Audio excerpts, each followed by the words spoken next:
Hey, girls. Hi, Rosie! Thanks for letting me audition. You know, Rosie, being a superhero is not for everybody. You need to have really special skills. Like flying! I don't know, Bubbles. You know, I'm really not much in the flying department. Come on, Rosie. You just need a running start. You know, I'm really not much in the running department either. Just try, Rosie. For me, please. Okay, Bubbles, okay.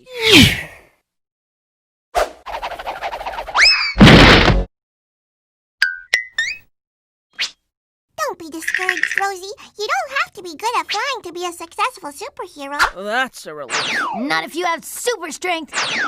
Punch through this wall and show us what you got. Ugh, I don't know if I'm cut out to be a Powerpuff girl.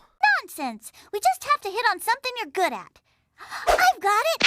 Ice breath. Beg your pardon? It's easy. Just concentrate, think icy thoughts, and then blow, like this. Now you try it. Okay, here goes nothing.